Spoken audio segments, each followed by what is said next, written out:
It was a busy time at the docks. All the engines were working hard, pushing and pulling freight cars about.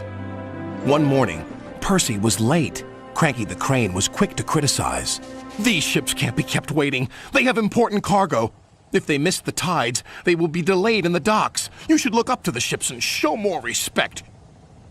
You are, after all, only little." "We've got too much work," huffed Percy. "Then perhaps a lorry should do your job." Percy was shocked. He told the other engines what Cranky had said. "Stuff and nonsense," snorted James. "We engines run this island," said Henry. "What if a lorry does arrive?" I'm afraid it did, along with 2 more. Cranky was delighted. "Hey, you down there, your job's done now. These lorries are taking over. One of them wants to talk to you." The lorry was very rude. "What's that steaming lump of scrap iron doing here? Be off with you!" Scrap iron? Steaming scrap iron? Ha! A little later, Percy met Thomas and James. Another lorry was being rude to them. Then he saw Percy. "Oh, look, it's a little green goblin on wheels. You'll be scrapped. Just you wait and see." "Well, bust my boiler. What a horrid lorry," exclaimed Thomas. "Despicable," agreed James. The next engine to meet a lorry was Toby.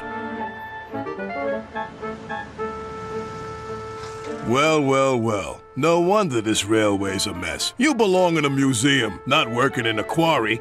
"I might look old, but I'm very useful." "Useful? Pah!" replied the lorry. "Just you tootle off." "Tootle?" spluttered Toby. "Come along, Toby," interrupted his driver. "Don't bother to argue with him. We'll go to the flour mill instead." But when they arrived at the flour mill, Toby was shocked to see yet another lorry. "What are you doing here?" "We 3 are doing your work now. You're too slow." The foreman spoke to Toby's driver. "I'm sorry. Times are a-changin', I'm afraid." "Toby might be old," replied his driver, "but he's reliable." "Come on, Toby. We'll go to the farms. They'll still use us." Toby trundled sadly away. His railway ran through a narrow gorge, but vehicles had to tackle a steep and dangerous road. When Toby arrived, he saw the lorry from the quarry again. It was loaded with rock. "That lorry's in trouble," thought Toby. And he was.